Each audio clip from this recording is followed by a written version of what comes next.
Hello students, this is Mrs. Code, and today we're going to be working on Lesson 4 in our Reflections of Where We Live workbook. Lesson 4 begins on page 7, and we will be completing page 7 today in our workbooks.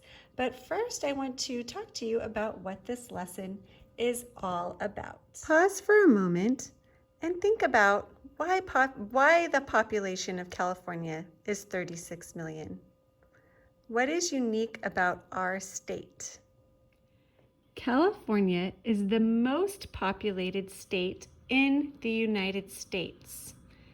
And people who live in California live in different communities throughout California. And those communities include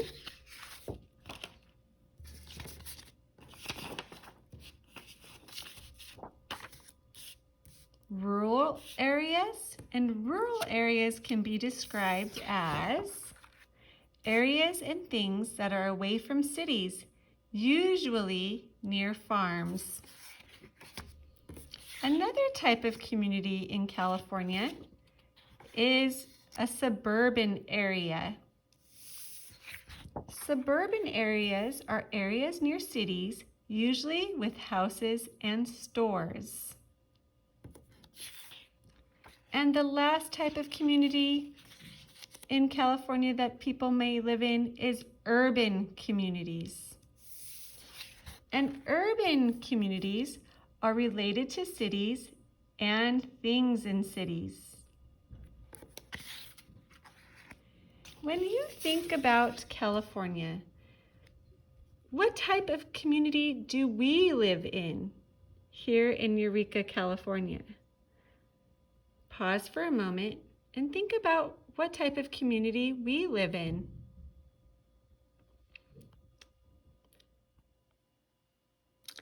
When you think about Eureka, do we have an urban community? Do we have lots of skyscrapers? Is it a big city filled with lots of people? Do we have a suburban community where there's homes and neighborhoods, shopping malls? Or do we live in a rural community where you can look for farmland, agriculture, and there's not as many people that live out in the rural communities? When I think about Eureka, I think that we are a good mix of a suburban community where we have neighborhoods, parks, shopping, but yet on the outskirts of our town, we have lots of rural communities. Oftentimes we have forest and we have grazing lands for cattle and other livestock. So I would say Eureka is a good mix of rural communities and suburban communities. Discussing more about rural communities, the term agriculture is used. Now, agriculture refers to communities, materials, and practices related to growing plants and raising animals for food. Rural areas also contain more undeveloped land. Now, the term undeveloped means land that has not been changed for human use. And we here in Eureka, we actually have a lot of undeveloped land around us. It's, usually it's forest that has not been altered, or along our coastline that has not been altered by humans or changed by humans. We are now going to look at a pie chart that talks about how the land is used in California. So we have two pie charts here, and the top pie chart represents rural areas and population in California. And this pie chart shows how much rural land there is in California. And rural land is represented by brown. So notice that most of California's land, 92%, is rural. And the red here is urban or suburban, meaning that there's cities and neighborhoods that are here in the urban and suburban. And as we look down here, the population, this pie chart shows how much of California's population lives in rural areas. We see that there's a very small percentage, only 8% of humans live in rural parts of California. But the rest of the population of humans lives in urban or suburban areas. So when we compare these two pie charts, we learn that California is mostly rural land, meaning that it is sparsely populated, that the land may not be developed. However, so we have lots of rural land, but most people do not live in rural lands in California. They live in suburban or urban areas. And so what this is telling us is that throughout the state of California, let's bring over our California map. Throughout the state of California, which we are a very long state, most of the land is undeveloped or used for agriculture. But we have pockets of where humans live, and that have large populations. So the population density is really high in our bigger cities throughout California. When we look at the human geography map of California, notice that the red area is considered urban land. That is where people can be found.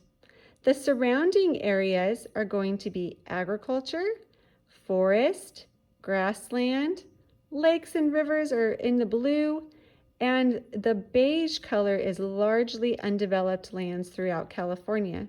So when we look at California and we scroll right in here to Los Angeles, you will notice that there are lots of people.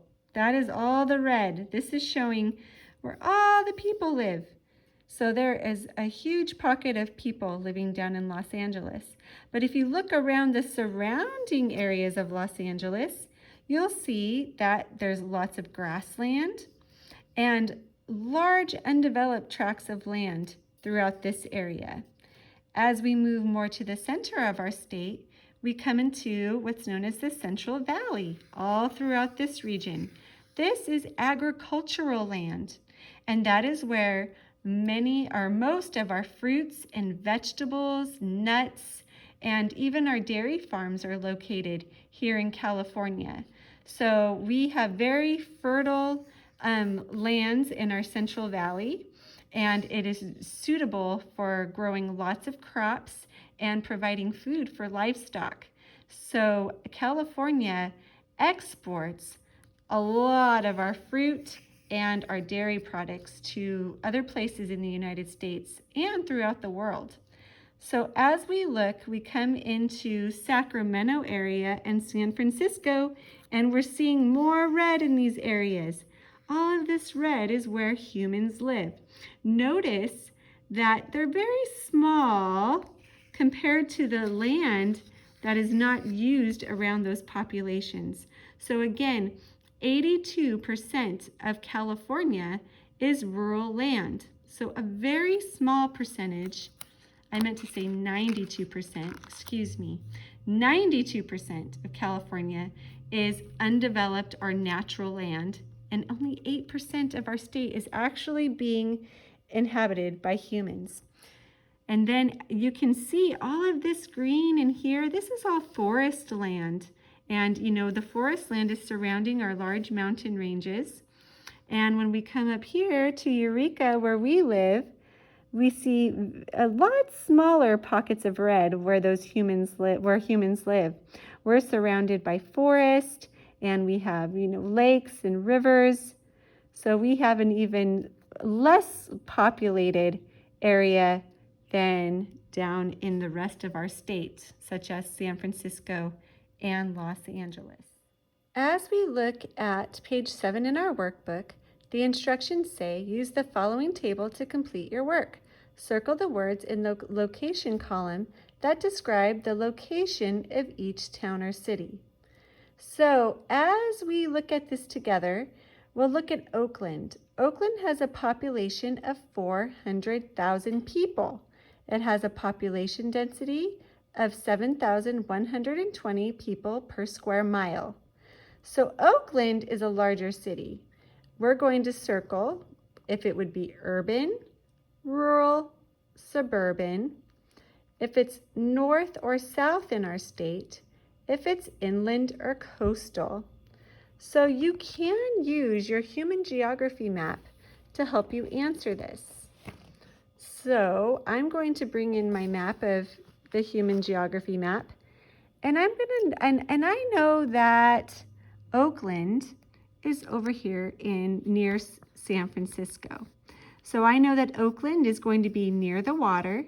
It's more in the northern part of our state, and it's going to have a high population density, meaning that many people live there. On our chart, we're going to put that Oakland is considered an urban area. That's a big city, and it's in the north of our part of our state of California, and it's along the coast. Okay. Next, we're going to look at Rancho Penasquitos, a neighborhood in San Diego. Notice that the population is only 49,000. There's 4,480 people per square mile. Is it urban, rural, suburban, north, south, inland, or coastal? So we're going to know that it's because of its population of only 49,000, there's still quite a population there, but it is considered a suburban population, and it's down by San Diego. And if you refer back to our human geography map, we know that San Diego is way down here almost at the bottom of our state. So it would be considered in the southern part of our state. And San Diego, if we come back over, is right along the ocean. So we're going to put that it lies right on the coast. When we look at Sacramento, Sacramento is a big city. There's 463,000 people who live there. There's 4,823 people per square mile. So Sacramento is definitely considered urban. It has a large population. It is going to be more in the northern part of our state. And Sacramento, we know, is more inland, but it does have access to the water via the Sacramento and American rivers. Now let's look at Markleville. Markleville only has 200 people that live there. There's 9 people per square mile. So would Markleville be considered urban, rural, suburban? I would say it's going to be considered rural. It has such a small population. And Markleville is going to be located more in the northern part of our state, and it is inland. So this completes part 1 of lesson 4.